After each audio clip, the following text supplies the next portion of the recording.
sounds, ooh, but it's not. So think about the word doctrine. What does the word doctrine mean? The word doctrine means teaching. So doctrine means teaching that's inside them.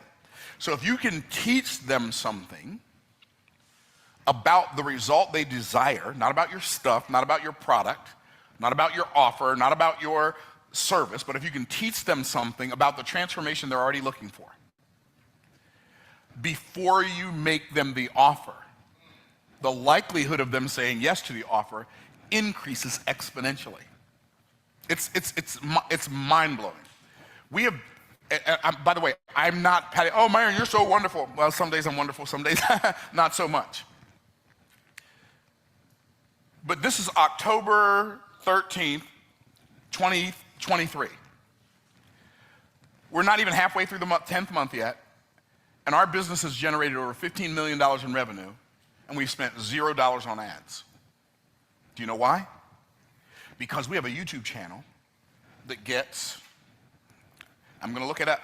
So I'm going to tell you, we have a YouTube channel that gets about 2.1 million views a month, which is about, on the 9th, we got 78,000 video views on the 9th of October. 78,000 video views. Now, when I'm talking about pre-indoctrination, what I'm really talking about is you becoming more familiar to the people that you sell to. You're less likely to buy something from a person that you just met than you are somebody you feel like you know. Now, if you know them too well, you're probably not going to buy from them either. Just keeping it real. But you need to feel like you know them enough to believe they're credible, and then know them enough to believe they have your best interest in mind, and you have to believe on some level they are better at getting the result you lack than you are. So, I don't sell stuff on my YouTube channel. And that, like, in general, I mean, every now and then we might promote a challenge or something, but I don't generally sell things. I'll probably do 10 to 20 content value-based videos on YouTube for every one time somebody sees me do a promotion. I mean, wrap your minds around that. So there's this research called the Dunbar research where they discovered that a person has to spend 7 hours with you before they feel like they know you, like you, and trust you enough to buy something from you. And see, unfortunately for you, you're trying to sell the person as soon as they meet you. And it's like saying, hi, my name is Myron, will you marry me? No, bro, I just met you. Are y'all tracking? Now, the day that I met my wife, I went back to my dorm and I told my brother, I met the girl today I'm gonna marry. But if I'd have told the girl that, I'd have had to marry somebody else because it'd have been over before it got started. How many of y'all tracking? Okay, how many hours are there in a day? 24. Or, it depends on whose day. Now, my indoctrination days are long. How long are they? On the 11th, we had 10,641 hours on the 11th. So my indoctrination days have thousands of hours in them. So people are watching me for thousands of hours. Do you think they feel like they know me? I'm gonna tell you how much they feel like they know me. People I've never met call me Uncle Myron.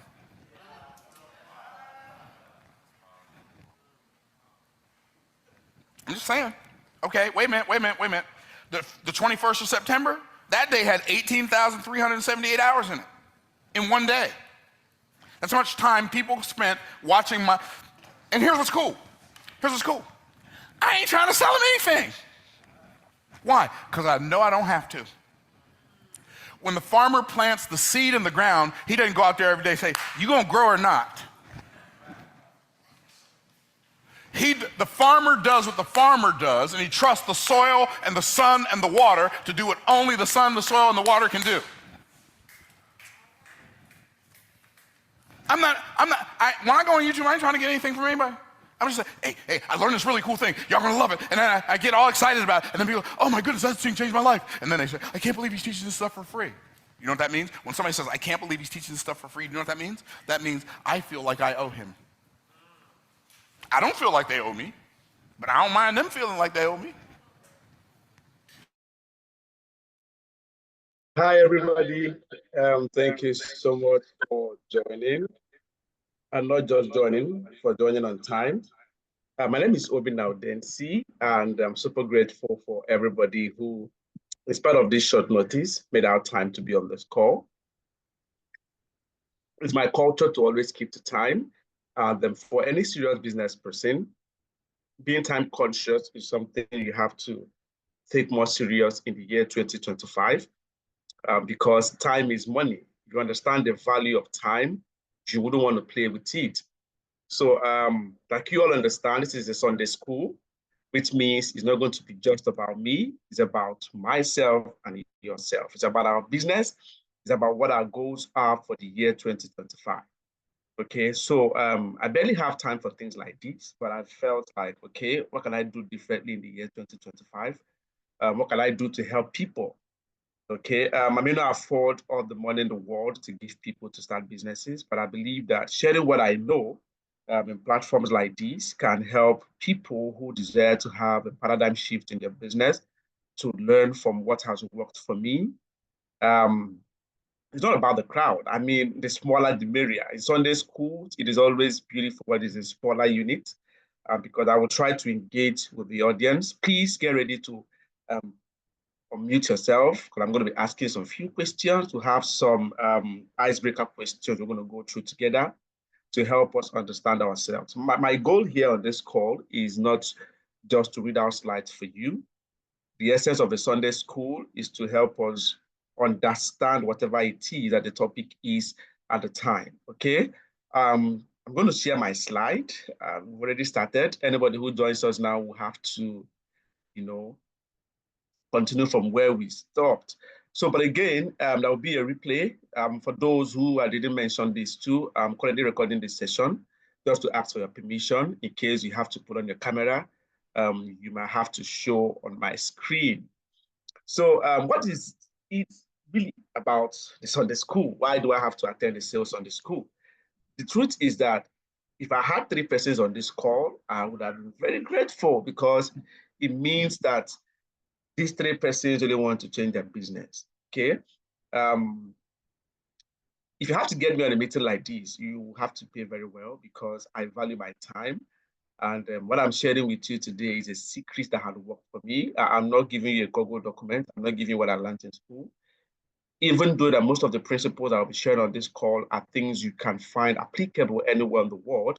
But again, it comes from a place of experience. It comes from a formula that has worked for me. And the truth is that this formula works for any kind of business, not just for businesses like my own business. Okay, so before we go ahead, I want to read my profile, which will explain why I am the best guy for this job. Okay, um, why do I think I'm the best guy for this job? Why do I think I'm the guy you should be listening to at this point? Why do I think that this would change your business? Okay, I have a very little profile. I hope you don't see me smaller than this, but this is what I've done, and this is what I'm committed to doing. So my name is Obinna Udensi, and I'm the Chief Operations Officer of Frontline Homes Limited. Frontline Homes is a real estate company here in Lagos, Ikeja, Nigeria, and we have a very simple mission. And our vision is to make land and home ownership easy and accessible. I mean, very simple mission, very simple vision we've adopted. And for every day we do business, we live out this vision. And we are committed to making sure that anybody who comes in contact with us will get this experience. The experience of a lifetime. Apologies, please. Let me take some water. So I have 12 years experience as a professional salesperson. I don't want to count the years where I did what looked like sales, but wasn't really sales. I mean, 12 years, I have been intentional about sales. I have gone through the process. I have made mistakes. I've taken classes. Then I have grown from just being an associate salesperson to leading the head of marketing for a US company here in Nigeria called Salad Master. I had to lead a dealership for almost 2 years. And I mean, nobody is here to break my record. They are there in Ikeja, Lagos. You can go check them out. I've also noticed that they've not removed my picture from their website. Okay, I did something fantastic with Salad Master that even when I left, it is difficult to fill in my shoe. This comes from wealth of experience. Maybe I should give you a picture of what Salad Master looks like. Salad Master sells cookwares, and the least cookware you can buy with Salad Master is 3.5 million. Okay. And what we did in 2 years is something I'm so proud of. And then from there, I have my first degree in marketing. I've done some couple of programs, Metropolitan University UK, Best Star Leadership Academy.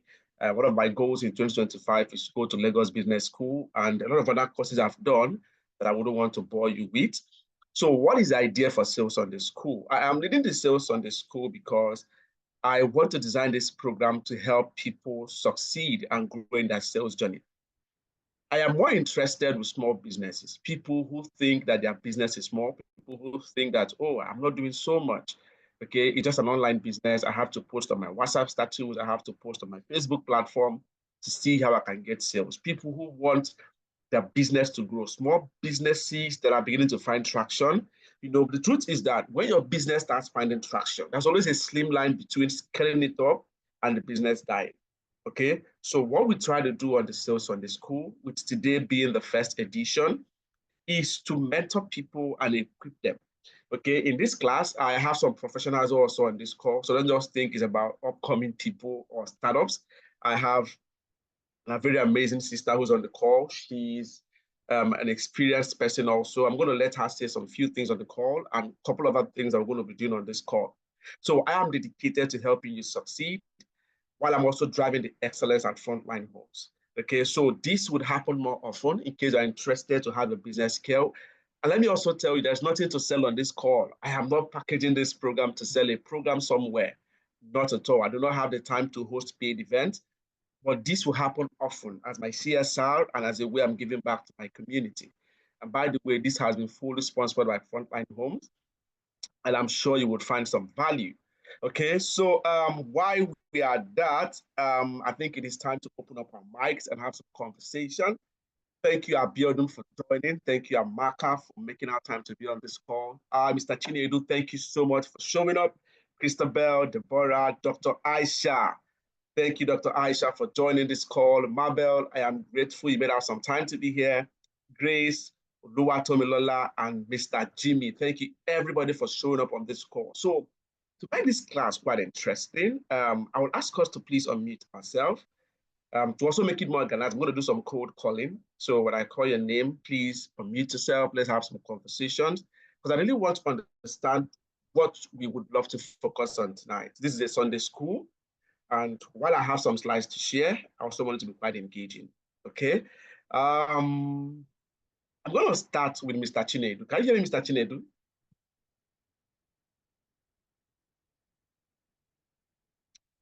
Hi, Mr. Chinedu, are you on the call?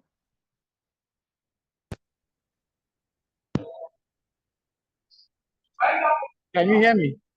Yeah, I can hear you, sir. Please go ahead. Thank you so much for joining. Thank you, sir. Yeah. Although where I am is quite noisy, I'm on transit, but I didn't want to miss it. So in another 10, 15 minutes, I'll be in a quiet place.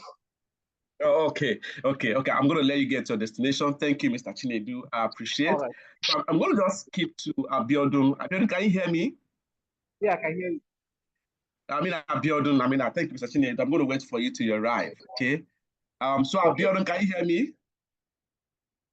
Yes, I can hear you. Fantastic. So I'm going to just ask you some few questions, Abiodun, just to help me understand what you do. Do you want introducing yourself to us? Okay, so my name is Abiodun. I run a photography outfit. You know, so just like you said, we're in between upscaling and also the business dying. So we're trying to revitalize the business back. So that's one of the main reasons why I'm back on the call. Amazing. So I'm going to ask you a very simple question, Mr. Abiodun. So if you have any sales challenge in your business that you've faced recently, how did you overcome it? Have you ever experienced a challenge in sales? And how have you tried to overcome that challenge? Okay, so at some point, when the business started, we were getting organic sales in terms of people, word of mouth, I do this, and sales was coming in. But over time, that system was no longer working, and we're not able to navigate out of it. Okay, so you say we're not able to navigate out of it? I didn't hear the Yes. last thing you said. Do you mind saying? Okay, so I said in sales in terms of from word of mouth, recommendations, repeat customers, then some few online, but at some point all of that was no longer working, and we were unable to navigate out of that. Fantastic. So you have issues with upscaling. Yes, sir. Fantastic. So thank you so much for sharing that. In the course of the training, I'm going to mention some things that I believe can help you improve your business. I'm going to ask Deborah. Hi, Deborah. Can you hear me?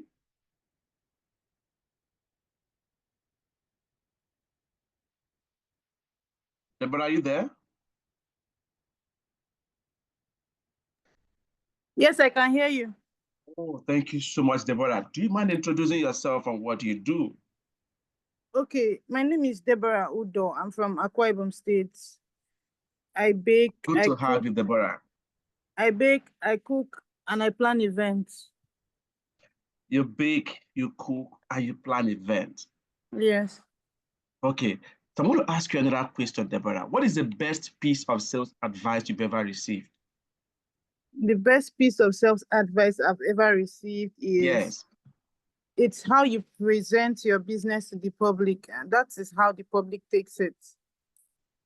How you present your business to the public. It's the way the public takes it. Okay. I'm trying to look at the context of this statement. So how Okay, did you apply that to your business? the context of the statements, the person was trying to say you don't have to favor people at every time. Like, because this person patronizes me every time, I don't have to make a raise. I should keep favoring the person so that the person will keep patronizing. But no, you just have to set your standards and let the person know that this is the standard at the particular time. And at this point in time, there might not be any reduction. You just have to go with it. If not, they'll keep telling you that this is how it is. You know, you always do it this way, and they will always go for someone that does it even higher than you do it, but they will always come back to you when they don't have a choice. Amazing, amazing. That's quite a masterclass there. Thank you so much, Deborah, and good to have you on the call. How is Uyo today? Uyo is fine, sir. Thank you. So I'll get back to you, Deborah. Please enjoy the section. Dr. Aisha, thank you. I think I've met you once at Dr. Pasoni's event. I can remember very well. How are you doing today, Dr. Aisha? Yeah, good evening. I'm fine. Yeah. Happy By the Sunday. way, yeah, Dr. Aisha is a powerful real estate expert. In case you have any interest in properties, you could also reach out to her at the end of this call. Am I correct, ma'am? Hi, Dr. Aisha, are you Yes, there? sir. Thank Yes. you. Yes, I'm Yes, I here. want to Yes, ask sir. you, Dr. Aisha, what is the most creative way you've ever closed a sale? I mean, one of your secret ways of closing a sale. Well, the thing is, sales, different ways of sales, like different clients determines, you can't say this is the same way you close client A or client B or client C, because every client has their desires, what they want. So what I do as a person is to first know if what I'm offering the client is the value you want, because if it doesn't have value to him, yes, he can't buy. So if, for instance, I'm trying to sell a land and he's not interested in buying land, maybe it might be property. So I need to first understand him as a person, try to profile him, that's the way I do. Try to know if this is the right time he wants to buy up, so that, sometimes when we don't close a deal, we feel down just because of the fact that, oh, I felt like this person has this money, but he might not be interested. And so you must first think about the value. You understand the value, if it suits what the client want. Definitely, if it's the value, you definitely. I have, there was recently somebody I never knew that she might even interested in buying a house. I was thinking that person would prefer to buy land because they are still young. I said she wants to speak to her fiancé that they are thinking of buying a property where they will move in.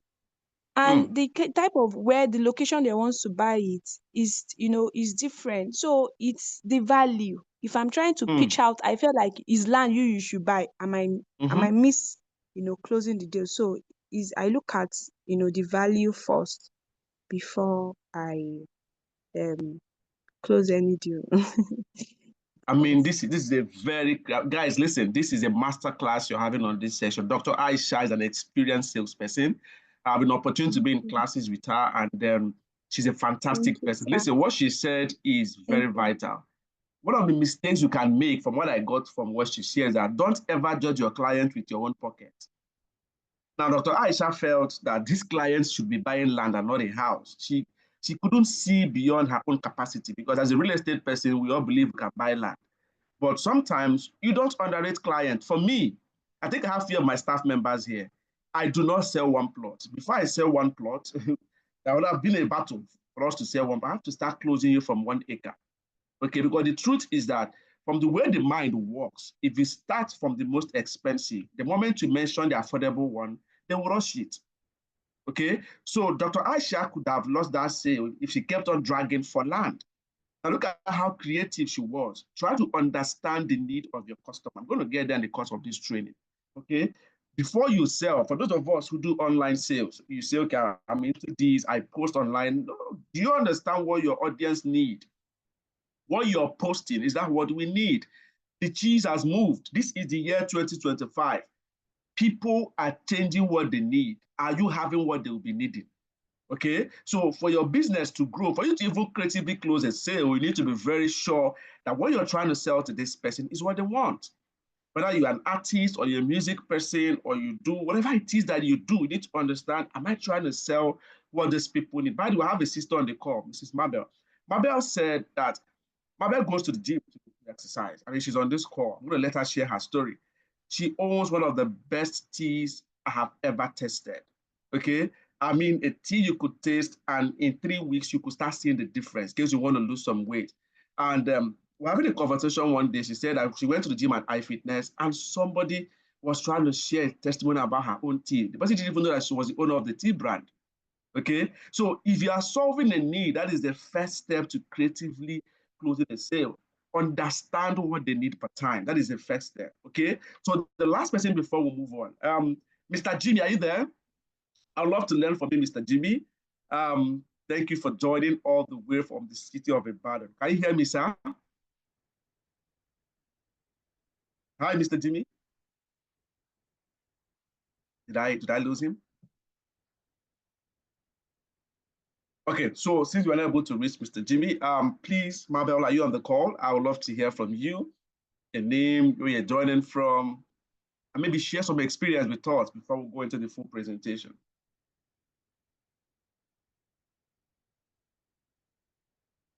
Hi, Mabel, are you there?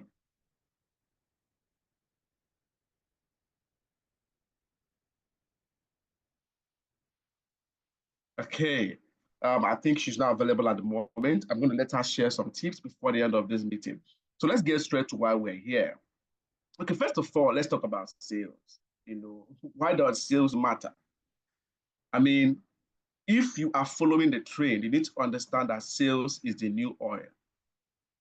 There are so many startups that are springing up in every part of the world. I mean, the tech industry had a surge between 2020 to 2024, where we had almost everybody trying to have an idea they want to bring to limelight. I mean, if you go to the Silicon Valley, you will find out that almost every young person have ideas. Everybody want to own their own businesses.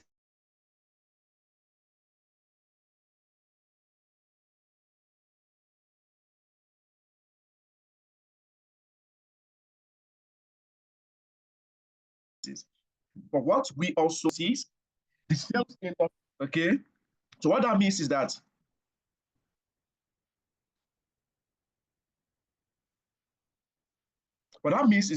all of these businesses that are coming up, they require one thing to succeed, and that is sales. So sales is the lifeblood of every business. For a business to be successful, it has to have an effective sales team. I mean, Dangote cannot be the richest man in Nigeria if he's not selling. Okay, no matter how beautiful his idea is, if he cannot be able to sell it, he would lose that title as the richest man in Nigeria. So without sales, there is no revenue to sustain or grow a business because you need the cash flow, you need the money. Sales is money. If you have a beautiful idea, you're not able to sell it, that idea would die. Now, most people who come into sales do not understand the mindset. My goal this year is to help anybody on this call or whoever will be able to join my Sunday school within this year to understand the right approach to sales. I have an opportunity to hold some couple of interviews with people who are trying to employ. And whenever you mention sales, they shrink. You know, I have some staff members who resigned because they said I was putting too much pressure on them to sell. And I'm like, look at these guys. How do we get the money we use to run the business? Who will get the money to pay you? Okay, sales is the lifeline of every business. And if you must succeed in life, you must learn how to sell. Your pastor is selling to you. Tinubu is selling to us. Everybody you meet in Nigeria wants to sell something. Either they're selling relationship to you or they're selling Ponzi. They must be selling something. I mean, once you wake up from your house, even if you're driving your own car, you would hear the bus conductor shouting, loading his vehicle. It is sales. Everybody you meet is trying to sell. So why are you scared? You go to church, the pastor preaches the word of God to you, and he tries to lead you to Christ. It is sales. So the right mindset would help you succeed as a salesperson. So one of the ways to approach sales is with enthusiasm and determination. You have to be determined that you would make it. Now, I've gone to some couple of salespersons who said, okay, it took me time before I started selling. It is true. You build your contact, you build your momentum. So don't come into sales and expect a miracle to happen in 1 month. It happens most times. But what I do for my sales people is that when I employ a salesperson, I put them on a 90-day probation and we do a 90-day sales challenge where we consistently do the activities that bring the result. Sales is not magic. It is an activity. It is intentional. You build it up. For me, in my organization, one of the things I teach my team is that if we must sell 30 plots of land in a month, then we must generate at least 10 to 20 leads per day. So when we have 10 to 20 leads per day, in a law of average, if we can raise over 600 contacts in a month, if we do an average of 1:3, we can do 30. So for an organization to grow, you have to understand the law of averages. So for those of us who run online businesses, posting online is not enough. So you need to find a way to reach out to new people. There's always this misconception that with the advent of digital technology that traditional marketing can be ruled out. It is not true. We have invested so much money on ads. I mean, if you do relate and you run ads, you realize that we invest so much on ads, and most times you get crayfish. You don't get quality people. Sometimes you can even get those who's coming to ask you for money, those who are sending you DMs saying, can you help me? I mean, it's a struggle to get quality leads. But when you try to generate your lead organically, it is easier for you to control the perspective and also control what you get. Okay, so you have to focus on helping people. Dr. Aisha said that one of the things you try to understand is the need of the customer. What is the need of the customer? So if you're going to go into a business, don't go into a business because it is trending. Okay, you have to go into a business because it is the need at a time. It is what people want at a time. You have to do a business to solve a problem. You don't have to do a business, first of all, to make money. Money will come, but if you are committed to solving a problem, then your chance of making money is real. Again, before you venture into a business or to sales, you need to define who your customers are. One of the things I do every month is to review our customer persona. Okay, I look at the demographic, look at the new products you have. I'm trying to draw an image of who I should look out for. Okay, so by the way, in 1 year, we did an amazing turnover in my organization just because we paid attention to our personas. We knew where to find them and we went there and we got them out. Okay, so understanding your customer is also key. You're going to go into an online business. For Deborah says she's into confectionaries, cakes, and events. Now, location is key. Networking is key. Understanding what kind of event do I want to plan? Who do I look forward to? And most of these entrepreneurs who are self-employed do not understand the power of writing. I mean, I write every minute. I brainstorm. I try to break down my audience into beats. I try to find a way to always, I mean, my ear is on this call. She could explain to you how and how far we're trying to do things. We brainstorm, we do a lot of things to make sure that we understand what our customer will be needing. Now, for this call, I had the chance to run some ad, but I looked at it and said, who do I really want to reach out to? Why am I running some ad? I need only 5 persons who really want to do business. That is the fun. If you had a crowd here, it would have been so distracting. But my audience for me is just few persons who I could actually follow up and see them succeed in the year 2025. Okay, so having said that, let's look at an example of a client's profile. I'm sure this looks strange to some people on this call. Now, let me use Deborah's business as an example. Now, Deborah's business also deserves a profile. Don't think that, oh, my business does not need a profile, I sell. No. You need to understand who you're looking for. Because when you know who you're looking for, you start looking for where to find them. Okay?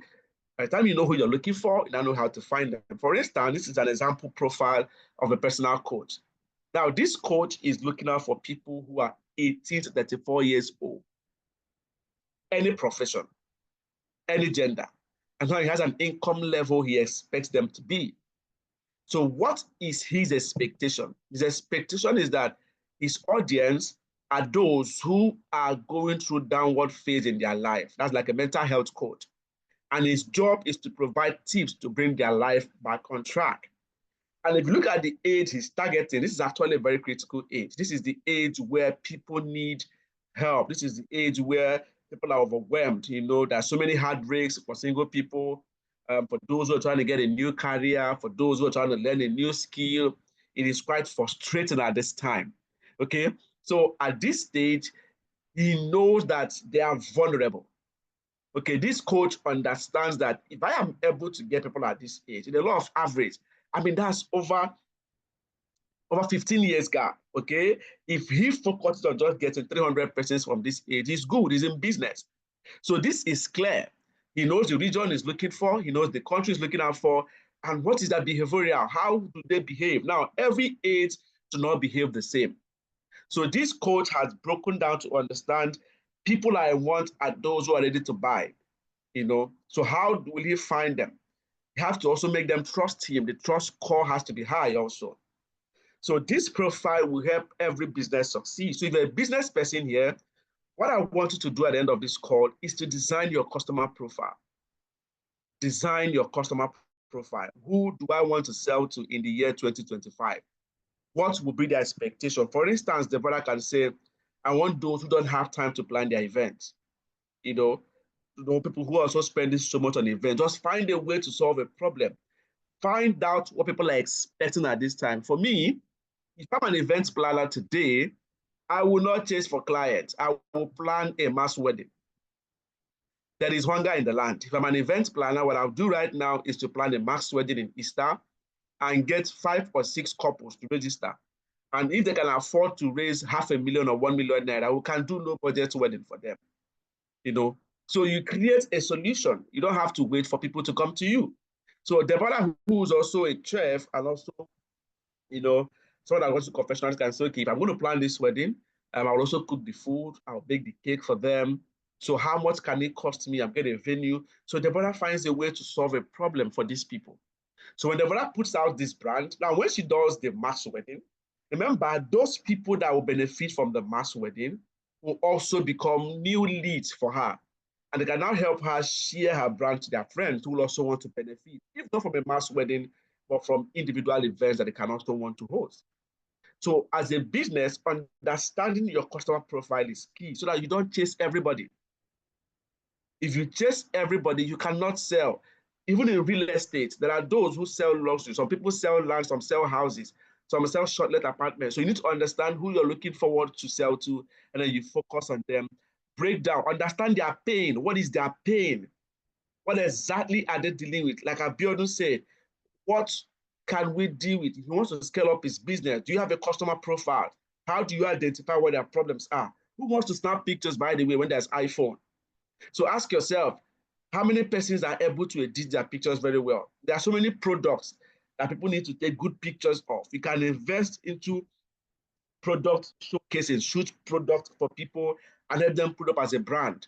Okay, you shoot their products for them, give them high quality images for them to upscale that digital product. So don't just wait for people to walk into your studio. There are different things you can do as a photographer. There are so many hotels you can reach out to and say, can I brand you? You know, go to social media. But let me share an idea with you. When I was in Aba, okay, I did something very strange. There was one Union Bank. I used to do printing.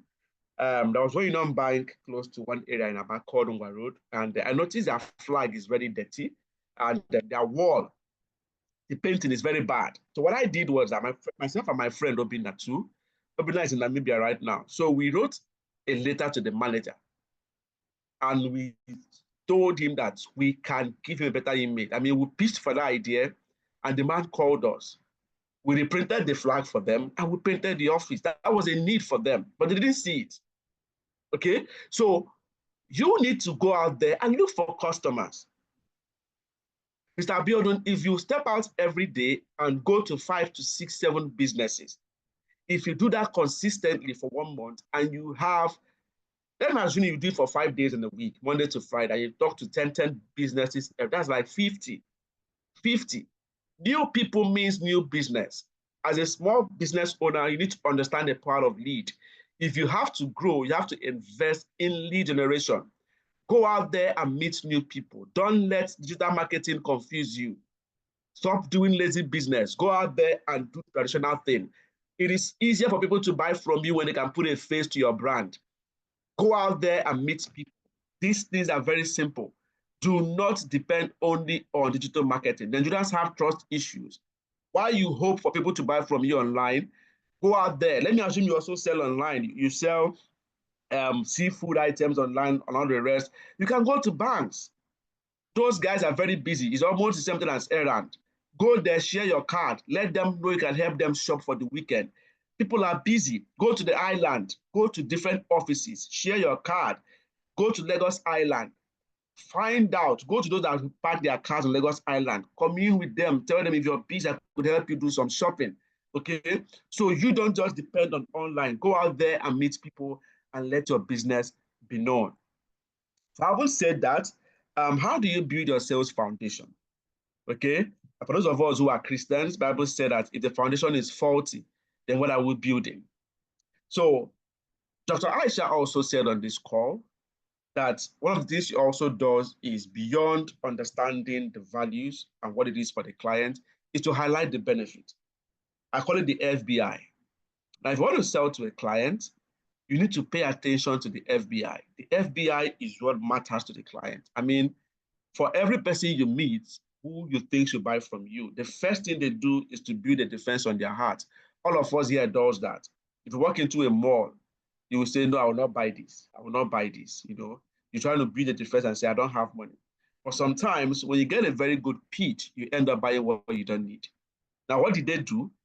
They clearly offered you a value you can't resist. So FBI means features, benefits, and incentives. I'll take it again. FBI means features, benefits, and incentive.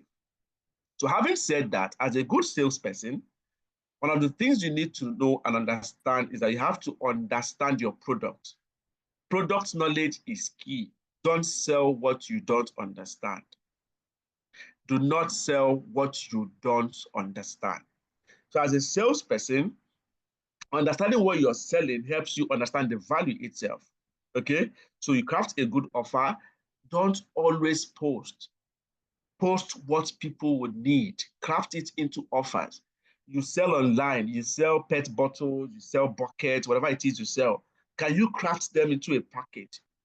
Can you rebrand them? Can you make them look different? Can they look like something people want to have? People buy things when they feel like they're going to miss it out. That is the tool we use in real estate. Okay? Yes, the land is increasing in value. We understand that. But one of the tools we use effectively is FOMO, fear of missing out. Because the truth is that the best time to buy land is when it's on pre-launch.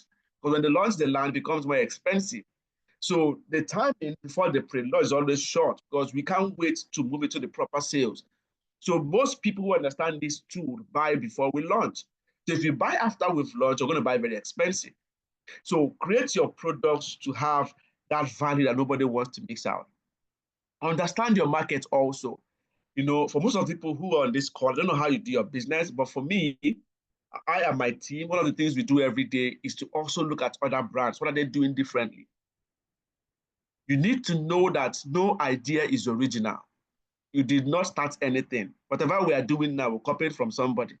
You know, we are not the first real estate company in the world. Dr. Aisha is not the first. I mean, most of us who are trending now and trying to make business out of it is not the first.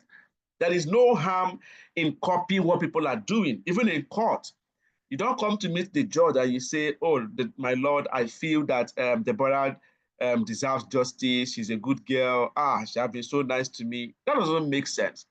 You come to court and you quote a case. You will say this versus this happened in this year, and this is what the judgment was. It is on the basis of that judgment that you can grow from. So don't be ashamed of copying. Copy what works. Copy what works. Copy what works. Don't say, oh, you have to be original. No, copy and then you tweak it. Tweak it to serve your audience. Because the truth is that your audience may not have seen that stuff you are copying. Okay? So understand your market, study your competitors. Once in a while, do some survey. Okay? Get an insight. Bloggers do that a lot. They just throw a narrative and then they see reactions and boom. You know, it becomes a trend for them. So be intentional about your business, understand your market, and be able to maximize the insight you get. So I always said that, you know, selling have some steps I'm going to share in the next few slides. Okay. So I'm going to share the sales process in the next slide. And then you need to also understand that before people buy from you, you have to build trust. That is why sales has a funnel. Okay. For some customers, that's what people call easy customers. Easy customers won't stress you. They barely have objections. Okay, they don't stress you. They say, okay, I want to sell this bottle to you. And they're like, how much is it? They say 5K, they just pay. Those customers don't come all the time. But if you have to sell, there's a process. I'm going to explain them in the next few slides. But at the back of all of these things is trust. By the time you have a product knowledge, be willing to offer guarantees. If you have testimonials, share them. Okay, if you have case studies to show credibility, share them. That is why we don't joke with videos in my business. We keep receipts for every transaction because a good referral, a good testimonial will lead you to the next sale. Don't joke with documentation as a business person. Even if you're selling cigarettes, keep record. My customer smoked 5 cigarettes and he died last week. Is your result. Keep it. Show it to the next customer so they know what they're going into. You know, if weed was, they bought weed, they smoked, they died 2 weeks after. Keep your record. That's your testimony. You know, someone might even be interested. So whatever you do in business, keep record. Those evidences and testimonies can help you get people to make a decision. Again, when you're trying to speak to a customer, try to use the simplest form of communication. Don't make it complex, don't make it difficult. Straight to the point. Most importantly, you need to also learn the art of storytelling. Learn the art of storytelling because storytelling connects with people emotionally. That is why most of the products that work, most of the brands that get into your head, they sell it to you with emotions. Emotions have always worked. It will never stop working. And it's something you have to leverage on. That is why musicians also know the power of emotion. That's why for every song, they find that notes, they find those things that will help you want to listen over and over again. Okay? I'm trying to make sure we don't spend more than 1 hour on this call, so I'm going to skip again. So let's go straight to the sales process. Now, for an average sales to happen, there has to be these 6 steps before you are able to close an effective sale. Now, none of them is easy. None of them is hard. They are easy when you have an understanding of your product. They are hard if you're not equipped enough to respond to the objections. Because the middle guy is the objection. Because when you approach a customer, and then that means the need, like Dr. Aisha said, you present the products, the flyers. You say, okay, we have a property in Ekpe, we have in Ijebode, we have in Ogun State, we have here, we have here. The product presentation comes and the next thing is objection. The objection is the slim line between closing your sale or recommending what will work. Objections is where most salespeople lose their sale, okay? Because you get the attention, you know what they want, you present options, and then those objections come, boom, you miss out. You don't even know where to go from there, okay? So these are the steps that you need to know and understand when it comes to sales. So for SMEs, you need to leverage digital tools. This is just an extra before going to the steps. Okay, understand storytelling. Like I said earlier, you cannot sell depending on digital stores. Go out there and look for customers. Guys, don't be fooled. Mark is making money off you. Mark will pack crayfish and give you, I'm telling you. Now, the idea is that they say targeting, blah, blah, blah. It works, but you can't depend on your business. You can't put all your eggs on Mark. You need to go out there, network with people, attend events, get a business card, walk into people and let them know what you do. You don't even know who needs your product. Don't think because I do not own the product, I can't sell. No. Go out there, talk about your business. If you're in a bus, talk to the person beside you. Hi, my name is Obi. This is what I do for a living. Ask my guys, I don't joke about it. I sell anywhere. The least plot I have sold in a month is 3 plots. I sell every month. I mean, every month I sell. I do not joke with commissions. Ask my friends, even the ones I laugh with. I put in sales into the conversation. I must collect money. The truth is that you have to scream it. Be like blind Bartimaeus. Ask for mercy. Ask for help. Let them know. If you don't open up your mouth, nobody will buy what you are selling. Be your own announcement. Mark will only target those he wants. It's algorithm. And most times, it will give people you don't even need. But when you are intentional and you grow your brand, see, if digital marketing works the way we sell it, most brands will not do traditional adverts. By the way, I'm not saying it does not work. But while you leverage on digital tools, you have to leverage on physical and traditional marketing. Go out there and share what you sell. Even if it's an online store. Jumia is an online store, but they do offline adverts. Temu, let me not even go into Temu. Temu is an online store in China, but their presence in Nigeria is costing us pain. I mean, those guys have done a whole lot in this country. Yet, I learned that Temu have also spent lots of money on offline adverts. Someone said he saw a Temu billboard in Abuja, even in Kano. That is to show that beyond those of us who are online, they are also looking out for those who will find them on the streets of Lagos and Abuja, okay?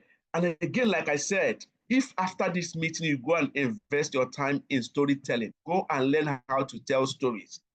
Go and learn how to tell stories. It will help you because some objections that you get when you're trying to sell, you can use storytelling to manage them.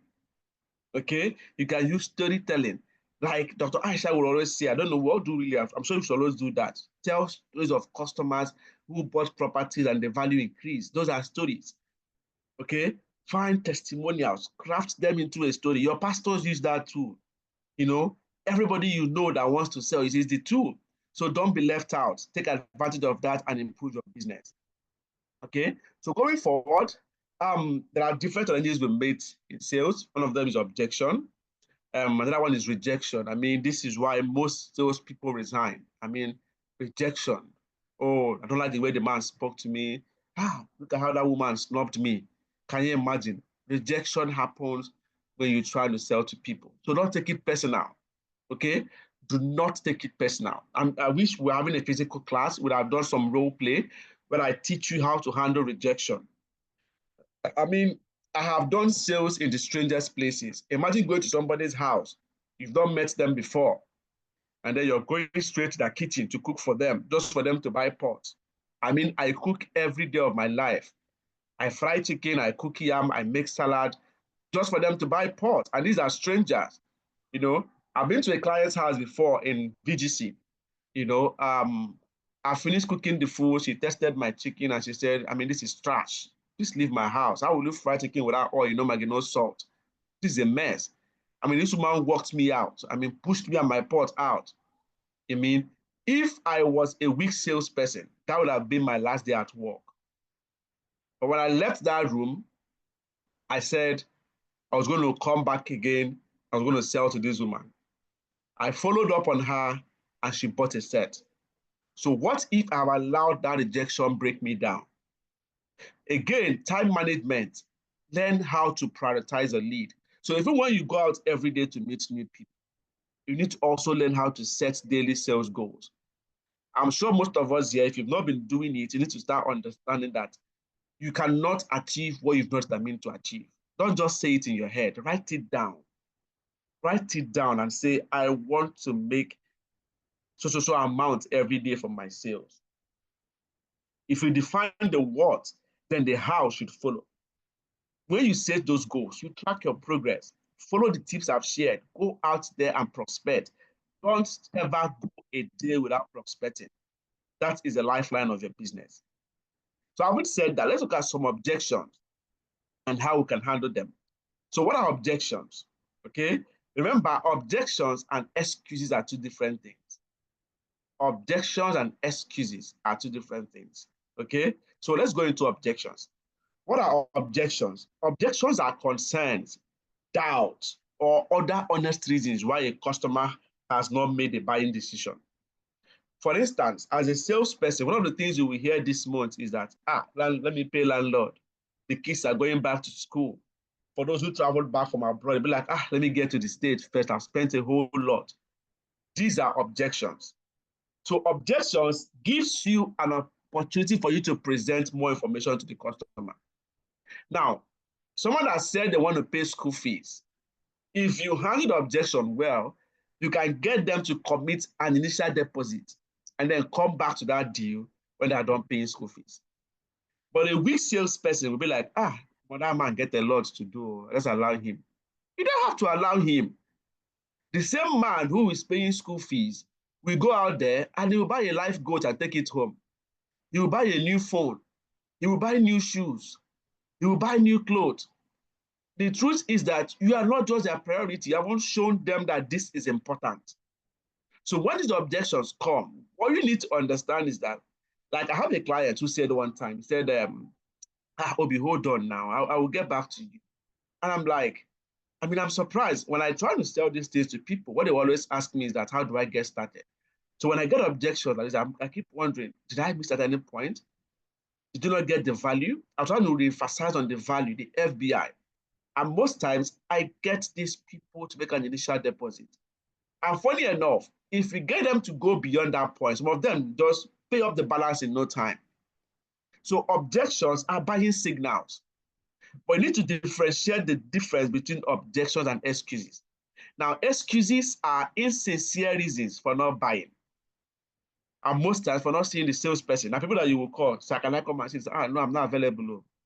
Trying to understand what excuses are. Excuses, you may not really have so much to do, but every objection you get, you must try to turn them to a buy signal. So what are the objections you can get in the place of sales?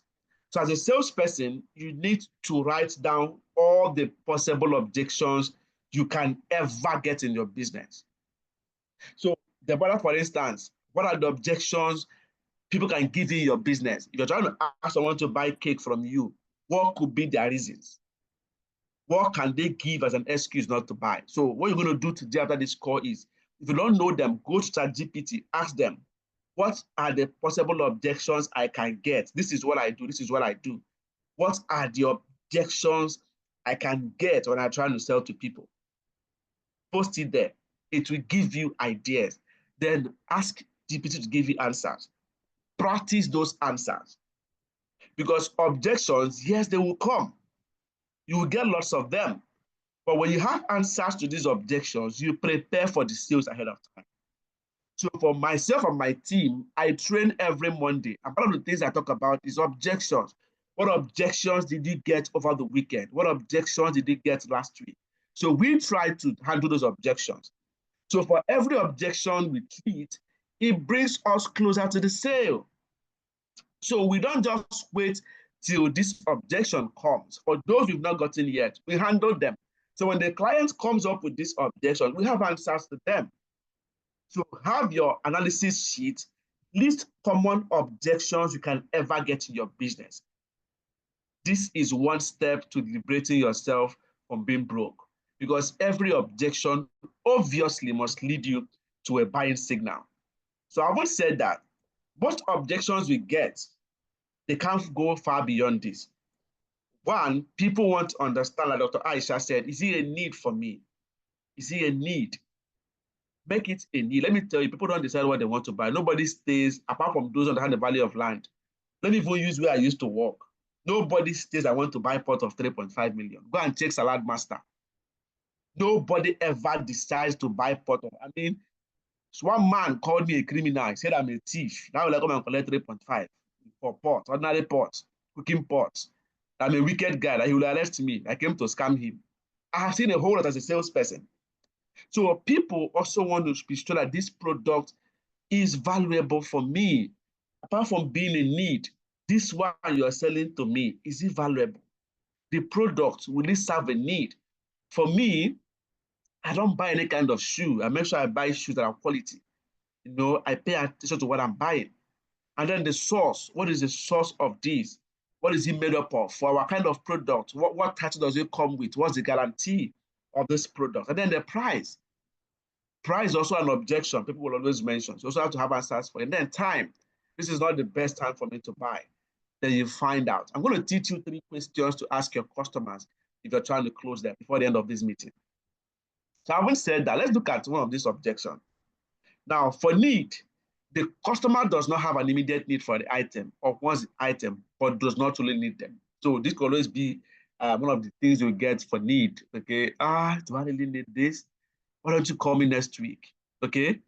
No, and then for the product, it's concerned about either the construction, the ease of use, the quality, the color, the size, or the style. Listen, these two things are the same thing, both need and product. People just look for ways to avoid spending their money. You know, money is like security. Nobody wants to lose it. If I have 1 million right now, I'll be so scared. If I spend 100K or more, I'll not be millionaire again. No, I have to find a way to come up again. So people have that fear of letting their money go. So it is now your job to twist their mind to help them make that decision. Who even said we should pay for gym session? Ordinary iron. Iron that if you go to Iron Condemn, they'll give you one. Ordinary iron. We are paying to have gym as session. Who said we should pay for bus? Why can't you just help me and drop me off? But people created that need. They made us believe that we cannot live without this. Why do people go to bars to start drinking beer? Someone made them believe that this is what they need. So at every point as a salesperson, you need to have answers to all the possible objections you can ever get as a salesperson, okay? Because both need and product talk about the same thing. So their answers is also related. Then for this one, source, you know, for most people, they have had negative experience about a particular product, okay? For me, I have fear when it has to do with buying things online. I mean, getting me to buy things online right now, you have to really, really go to Pastor Deboye to hold hands and pray against it because I may not buy. So my experience is beginning to inform my decision with buying online. So when you meet a client who has a negative experience about a particular kind of product or the source line, for some of us who is into real estate, some clients will say, I bought land, though, they've not done allocation for the past 3 years, you know, for 4 years, they've not done allocation. That's a fear. That's a negative experience. For some, they bought land, Omonile took it from them. For some, they bought land, they don't see company again. So the negative past experience can make you not have a sale. But what do you do at this point? For source, what you need to do is to resell your organization. Okay, so yeah. And then before then, acknowledge their pain. For instance, somebody said, Omo, they scam me for land. I know they buy again. Say, wow, that is so sad. I feel for you. I mean, those guys must be very mean. But you know, we are in business because of people like this. We are in business to correct the errors of the past. Think about it. Our mission is to make land and home ownership easy and accessible. So for every decision we make as an organization, we pay attention to these things you've shared with me. And then you find a way to reassure them. And they say, okay, do you mind Are you available on Wednesday by 10 a.m.? Let's visit the site. Maybe you could see what we have there and then make a decision to buy. So that was trying to handle the fact that the land exists and they can do their due diligence. You can go ahead and saying, can I give you the coordinate? Go and do your own due diligence. Find a way to let your trust level go higher. Because at that point, what the client wants is the reassurance that they're not going to lose their money again, that they won't go through this legal battle again. So when the source becomes an objection, your part is to sell value. Someone says, the brother, I'm going to order cake online. I don't know you, will you deliver the cake? Find a way to sell yourself. Find a way to reassure the client that, oh, they understand your pain. You know, these things happen. People collect when they don't deliver the cake. Okay. Well, see this way. I have a shop here. You can meet me here. This is my office. This is my shop. Okay. Do you know this person is my friend? Find a way to build trust. What the person wants at that time is a reassurance that they are not going to lose their money. Again, the price. People are always scared to spend so much. So what you do is that explain the features, the benefit, and this. Now look at in the source. I am not trying to sell the products to them. I'm trying to sell trust to them. I'm trying to sell the metrics that makes the product effective.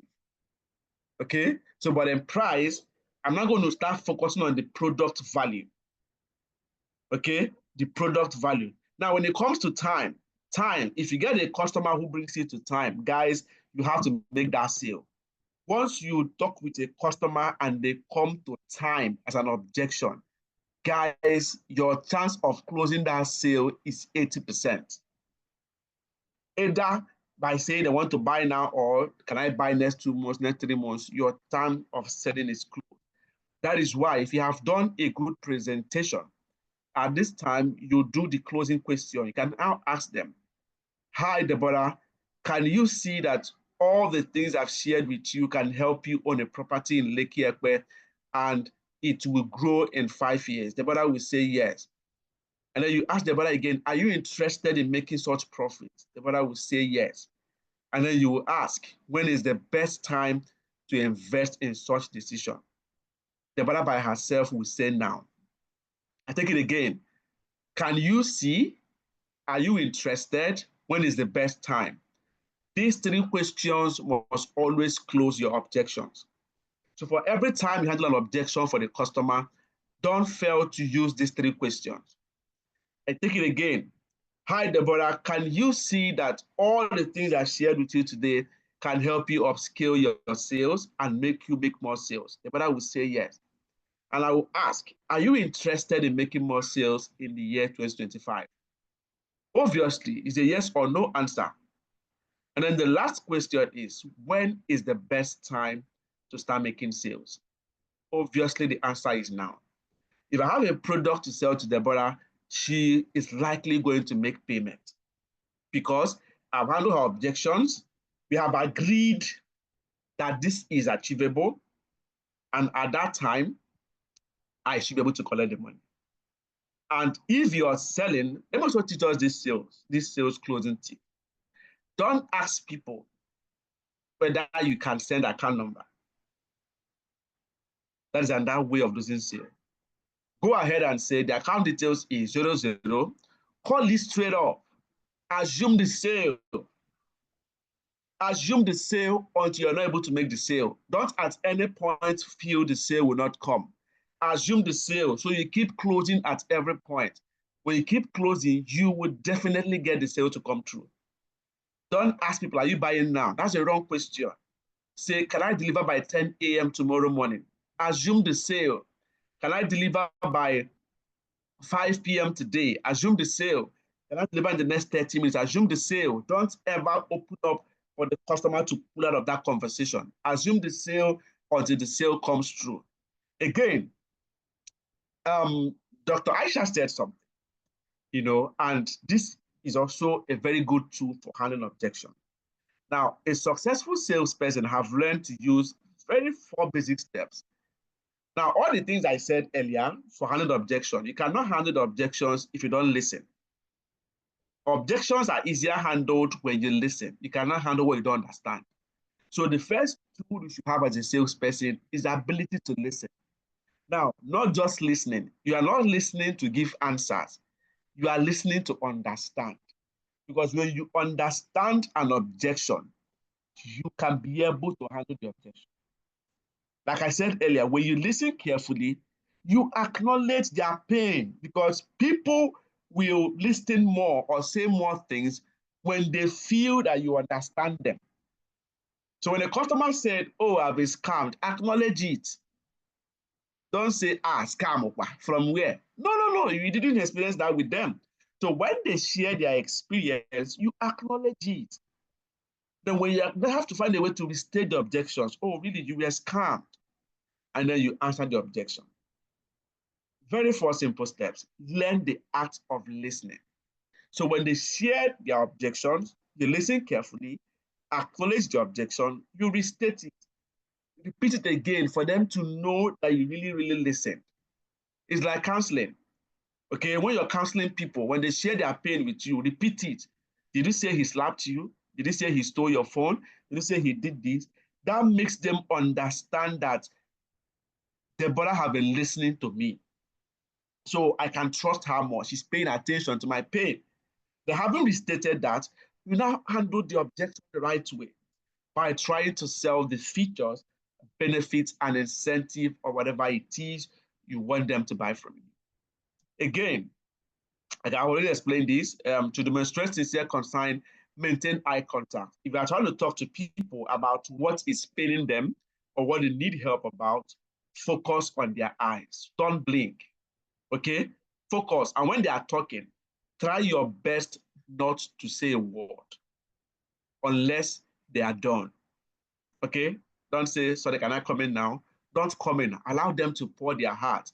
They are like a woman that is dealing with heartbreak. Don't cut them short, because they might be giving you words you can use to close them. Because in sales, you close a customer with what they've said. Look at what Dr. Aisha said. The lady said, can I speak to my fiancé? We're looking for an apartment we can move into. Imagine if she did not listen carefully to that customer. She might be insisting on 2 plots of land when the bigger goal is to buy a house. So in times like this, you pay attention to understand sincerely what it is the customer is trying to say to you. And again, acknowledge it. Show concern, validate their whatever it is they're saying, agree with them, okay? And let them know that this is worthy of conversation. I mean, I feel for you. Is there a way I can help? I mean, do you need me to come in here? Can I call the organization? Can I do due diligence of the land? Do you have the coordinate? Find a way to make sure you want to help. When people know that you want to help them, they are more vulnerable. They are willing to share more things with you. So if you don't acknowledge a customer's pain, your chance of making them a repeated customer is thin. I have a client who buys every product we launch. I mean, the first one we had in Ekpe, he bought 2 plots. The one in Ibadan, he bought 6 plots. The other one in Ibadan again, he bought that 6 plots. So I have a way, because I listened to him, I am able to handle his objections. Okay? So acknowledging the pain and listening is a good skill. Again, I said restate the objections to be sure you understand the customer. Paraphrase what they've said. That makes them feel more comfortable that you're paying attention. Then you answer their objection. We're making progress. So there are 6 ways for handling objections. The first one is the superior point. Okay, so you have to admit the advantages in certain products. So if there are places that they're saying, this area, this is not good, I don't like that. Agree. If it's true, analyze what the problem is. Okay, say, okay, well, if you don't like it, I understand government is trying to do something here, blah blah blah. Or you could take, what if you take Mowe? Mowe is also close to Lagos. Admit the issue, because you cannot deny what is real. Some information is open for the public to see, okay? So don't come and feign ignorance on what is existing. So if what they are saying is true, admit it, and then you bring up a superior point to offset or compensate them, okay? When they say, but I want to stay around Lagos, Mowe is close to Lagos, Asheshe is close to Lagos, Wawa is close to Lagos, Arepo is close to Lagos, Opik is almost Lagos. So with your superior argument, by the way, Sanwo-Olu has said there's no land again in Lagos. So you have more valid argument. So with that, you admit what the problem is and you prefer solutions, that gives you an edge to closing that deal. Another one is denial. And that time, most times too, some customers may not have the right information. So that doesn't mean you have to accept a lie. No. But if you have a valid argument to provide proof, please show it. That is why, as a salesperson, reading and information should not be far from you. Always try to be ahead. Find out what is obtainable in your industry. Have quality information about that and stay ahead. Okay? And then demonstration, like Debbie, people who do confectionery, if you have to give a taste, send some cupcakes to them. Okay? You can even do a cake testing. Invest some money in your business. Do cake test and events place. Say, I'm inviting you guys to come and taste my cake. Because sometimes they are not buying because they don't know how your cake tastes like. Okay, so you invest in your business. You say, okay, I'm going to do some cake testing. Let's meet at this junction at this time. Just for 20 persons. Come with your boo, come with your babe for Valentine. You are doing cake testing, and this to support me. Just pay 1,500 naira or so. By the time they pay that, you give them a testing, and then you do all that they can buy. You're already creating revenue for yourself. Demonstration is the key. It helps also. That is why in real estate, we do land inspection. It's demonstration. You give them room to see what they're coming to buy. Okay? So third party, don't joke with testimonial. Do not joke with sincere testimonial, what they can verify. If you have people who have good response about your product, please don't fail to share it. Okay? Again, it's boomerang.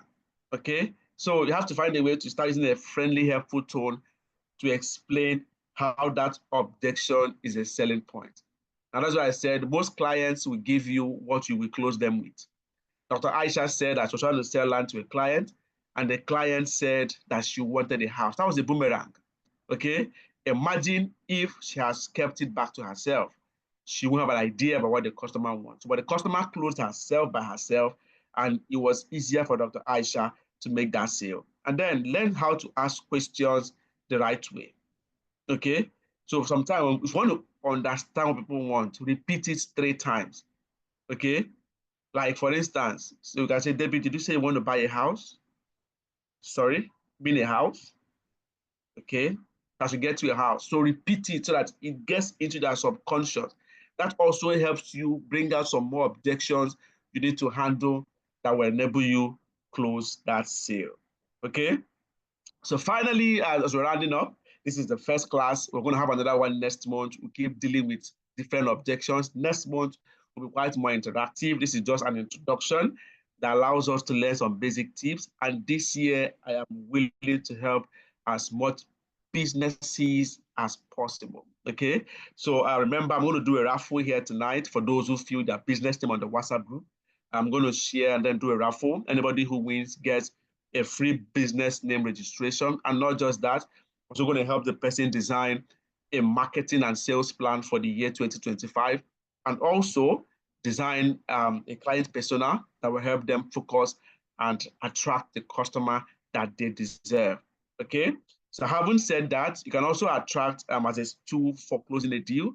You can use limited discounts or bonuses, and don't forget to ask clear closing questions. Questions is key as a salesperson. Find out, ask for more details. And remember, even while you're trying to ask for more details, you can oversell a product trying to do that. So don't also oversell a product. There are times salespeople trying to sell, they give too many details. You just talk too much, you now lose the sale. So know when to close a sale. And for most guys, especially for those who sell phones, they do that a lot.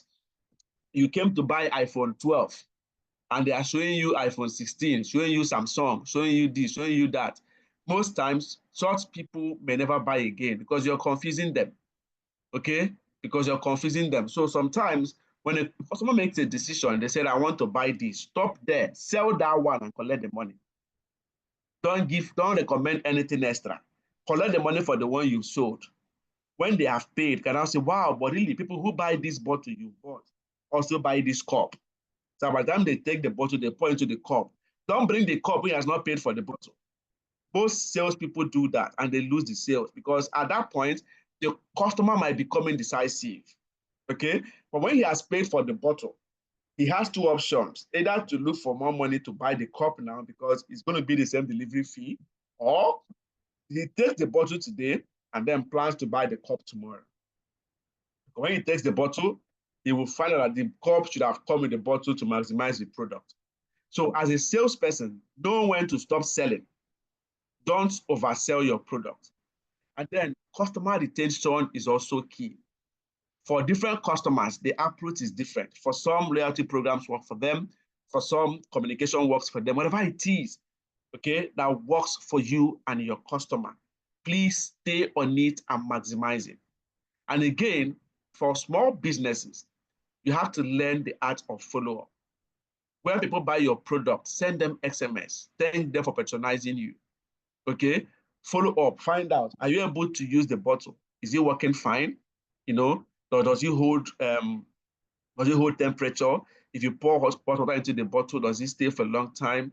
I mean, those features and benefits you mentioned, get them to give you feedback. And those are testimonials you need. If you don't follow up a customer like you sold to the last time, you don't have enough testimonials to sell to the next customer. Okay, so finally, your product price is also key. In the next class, I'm going to teach us how to cost our product.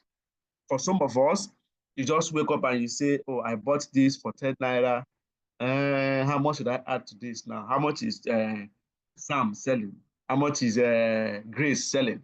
How much is Jimmy selling? You know, you don't use Jimmy's pricing to fix your own pricing. There are different factors to consider before you price a product.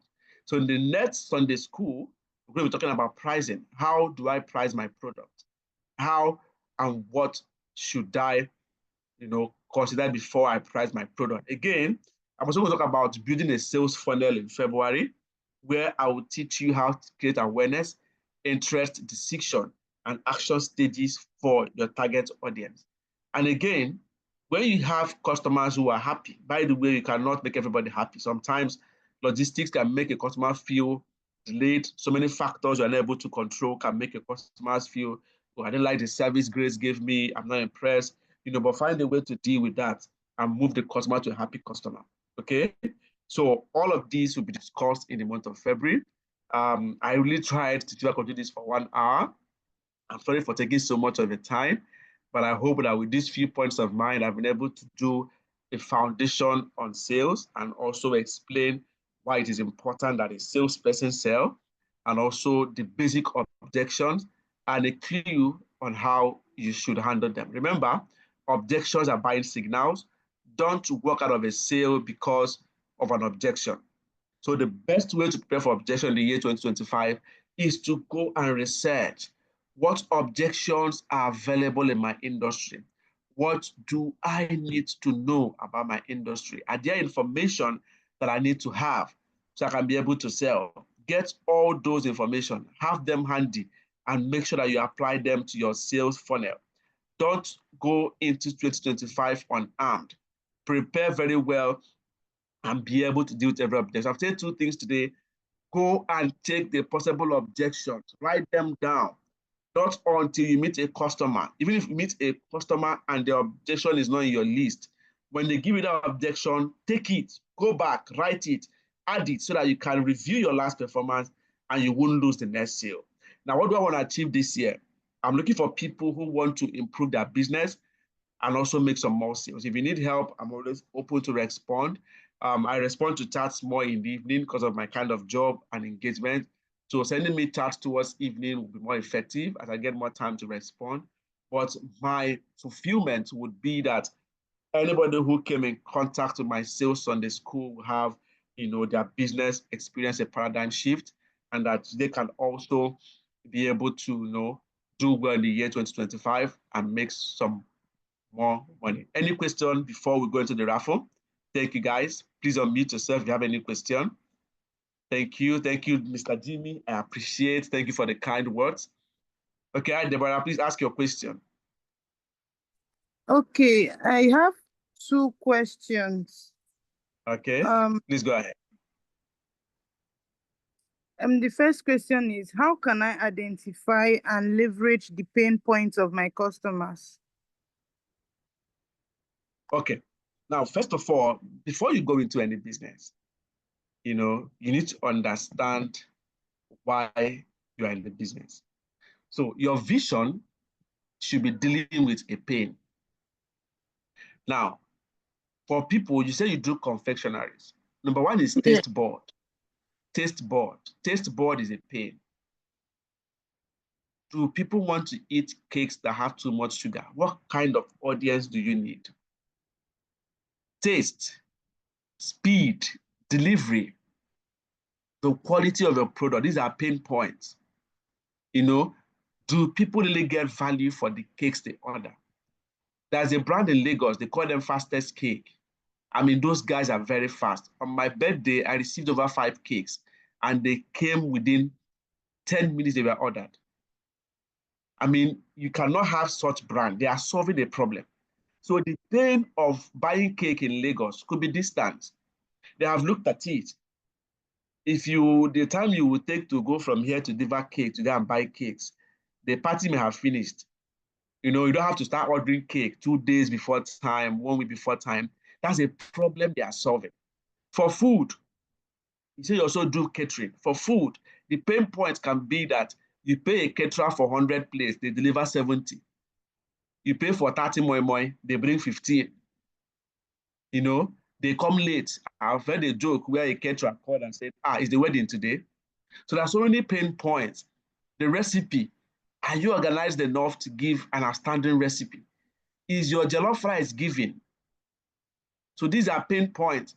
Do people that eat your food in events, do they feel excited? Can the couple give you job and go to bed because they know you will deliver? So delivery, taste board. So these are possible pain. You can also know the pain if you don't do a poll. You can decide to invest in a poll or use your Facebook wall and say, why did you not buy the last cake you bought? Why did you stop buying from the person? That's a poll. You can't know it all. That is why even your bank, if you are into banking, like you have a bank, you're also very active, they would have sent you a feedback poll to know what to think about their service. So some of this pain may not be too clear to you. So what you do is that you research to find out what their pain is, and then you handle it. So for these ones I've shared with you, they are part of the pains I know most people face in terms of confectionaries. I don't go and buy a cake that if I put in my fridge in 2 days, it's already bad, it's already gelling up. No. I want something that is crunchy and nice. Do you understand? So these are pain because this is edible. I have to eat it. And what people are eating is very important. Food poisoning kills faster than road accidents. So people are very careful about what they eat. So the hygiene level is also there. These are pain points. So look at things people look out for. What could be the reason? So for you to sell your brand, highlight the hygiene, highlight the quality of materials you use. Once in a while, show people how you make these things. Show them how neat your setup is. Show them how well. Get to see all those guys who promote their cake production stages online. The ones that do the tall cakes. If you cannot do the tall cake, do the smaller ones. Show us the process. What does it take to produce this cake? And these are pain points that we are willing to avoid. I want to be sure I'm eating a cake that is healthy. I want to be sure if there are natural ingredients you're adding to your cake that makes it different. Show us. Tell us about it. And those are things that can help you understand your customer. If I know that Debbie makes healthy cake, I'll buy from Debbie.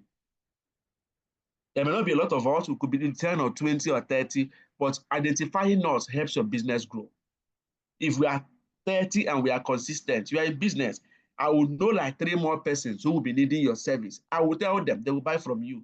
If 30 of us tell 3 persons, that's 90.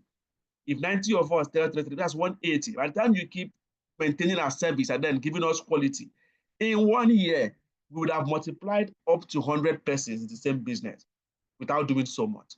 So pain, like I've shared, are the few things that you need to understand. If you can, do a poll on your wall. Ask people, why did they not go back to a caterer that did something for them? The events they went for, why did they hate the caterer? What did the caterer do that made them not want to eat the food? Ask such questions. Do a poll and learn what the pain is. What I've shared might just be one out of so many. There are so many information out there, different experiences people have had. Go there, get those information and make a content out of it to improve your business. I hope that helped. Yes, it did. Any other question? Thank you. Okay, the last question is, what are some of the best practices I could use for cold calling and email outreach? Okay, so cold calling is good for sales. Okay, email marketing is also good, but you look at the culture of people you're dealing with. You know, some of these things, this culture that are copied from Oyibo, but it's also, that is why I'm trying to come down to the best level as Nigerians, what is obtainable.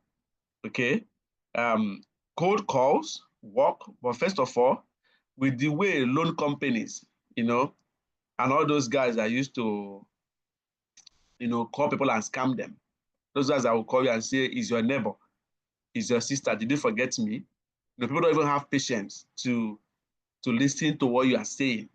You know, because of what they have done, it is difficult for people to trust. But again, you need to understand what you're trying to sell. Does a business allow you to do cold calls? When you do that, you need to also be patient before you convert. How do you get a contact? You know, cold calls means they don't know you. So why do you have to invest in cold calls when you can do physical generation as a startup? But if that becomes your case, Nigeria doesn't make it easier for us based on the trust level. You know, for me, I don't pick calls I don't know. So trying to get me through cold calls may not be obtainable. And I'm sure most persons on this call too do not pick calls they don't know. So what you need to do is cold calls will work depending on what it is you're trying to sell.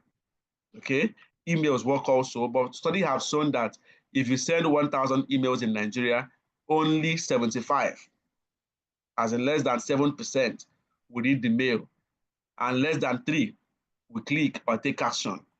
Okay, so our culture, we've not really learned the email culture, apart from those who it is their work email, or they're expecting their visa to come out. You know, those are the ones that may likely respond. But an average Nigerian will barely open their mail. I'm sure if you open your mail now, there's so many things you've not even read. You know, so our culture makes it quite difficult. But again, it's not bad to try the cold calls, but you need to also find a way to, you know, put more time in getting real-time lead that we know that will convert for you. Okay, I hope that helps. Thank you.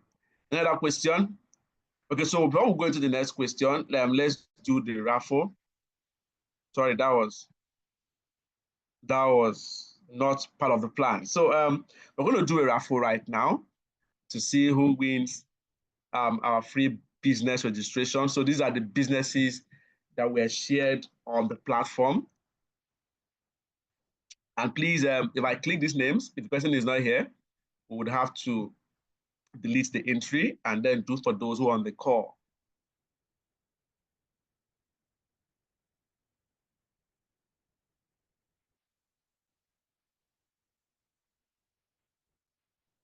Okay, so do we have Noni Variety Store? Congratulations to Noni. If you're on the call, please unmute yourself and say something. We'll have 15 seconds to identify. Just unmute yourself and say something, Noni. If you can see my screen and if you can hear me.